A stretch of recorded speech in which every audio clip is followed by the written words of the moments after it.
Ladies and gentlemen, please let us all welcome Mr. Nizar El Joukhadar.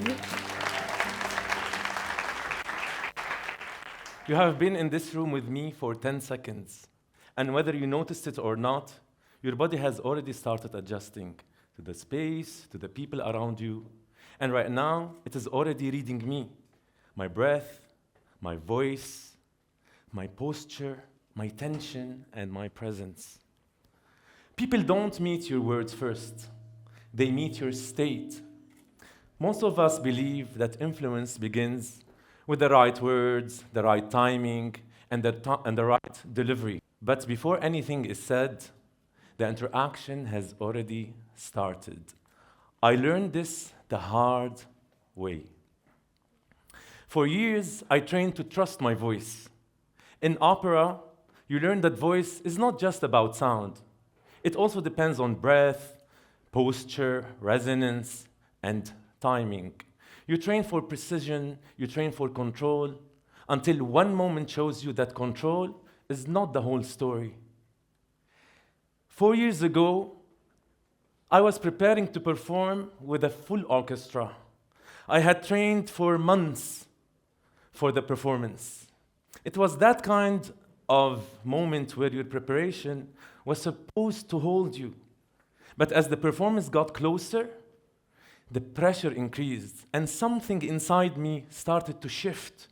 My breath closed, my body, my muscles tensioned, and my timing slipped. Not because I didn't know the music. I knew it. I had rehearsed it again and again. Until the day of the performance came. I was standing on stage, the orchestra and the choir behind me, and the room in front of me. And then, in the middle of singing, I forgot the lyrics. I froze. And believe me, you don't want to freeze with a full orchestra behind you. The music continued, but for 1 second, I stopped. I was able to come back in, but that moment stayed with me. I still remember the silence inside me more than the sound around me. Looking back, I discovered something very important. I hadn't lost my skill. I had lost the state that made that skill available.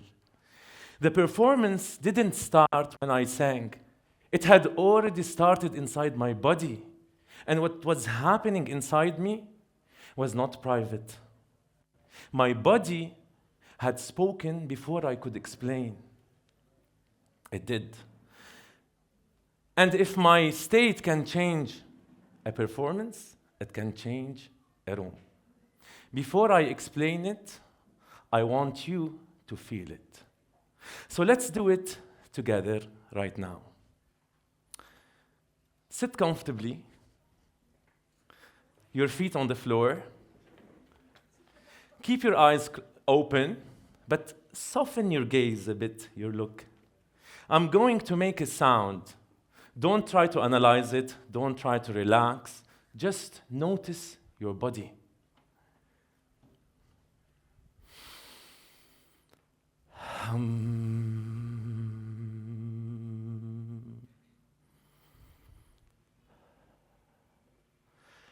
Stay with what you felt. Notice what changed physically in you. Some of you may notice a slight shift, not because the room has changed, but because your body may have responded. The point is not that I changed you. The point is what's happening inside us may shape the space between us. That is why what happened to me on stage was not about confidence. We are often told, be confident, project authority, control the room. But this advice skips the body. Sometimes, be confident is the advice we give when we don't know how to talk about the state. We train the voice, we shape the words, we rehearse the performance, but we rarely train the state that carries the voice the words, and the performance. With the orchestra, I didn't lose my confidence first. My body shifted first. And suddenly what I knew was difficult to reach. People would usually call this losing confidence. But often, confidence is the word or the name we give afterward. Science helped me name what my body had already shown me. Dr. Stephen Porges uses the term neuroception to describe the idea that the nervous system can register cues of threat or safety before conscious thought. In other words, the body is already reading, and what it reads can shift how we respond, not through words first, but through cues like breathing, facial expressions, tone of voice, and posture. Researchers study part of this as the physiological synchrony, how body signals can temporarily coordinate between people. This doesn't mean that we control each other. This doesn't make someone responsible for everyone else's state. It means that we influence each other in ways that we don't fully notice. Before understanding is fully formed, the body is often moving towards openness or towards protection. But sometimes one person's state can carry more weight in a room. If they are rushed, the room may tense. If they are closed, the room may stop. But if they are steady, the room has another option. And that person can become, for a moment, what I call the biological anchor. So our state directly affects the room. And that person's state becomes a reference point. And that room can become a little steadier, a little more available, and a little more open. So the question now is, how do we return to steadiness before we enter the room? We don't start with the words, we start with the body. Through 3 doors: breathing, voice, and the third one is face. A longer exhale, a steadier voice, and a softer face. And the room starts to settle.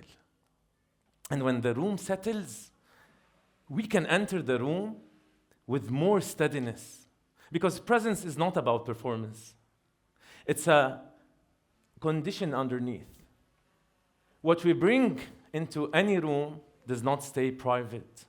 The people around you are not only listening to your words. Underneath condition, there's a quiet question already being asked.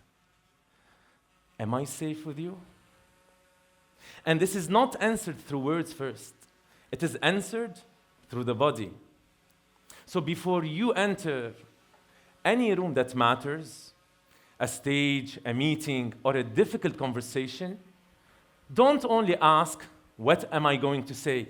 Ask, what am I bringing into this room? So the room, before it reads or it listens to your word, it hears your words, it already met your state. And before you say any single word, your body is already communicating, and someone else's body is already listening. The body speaks first.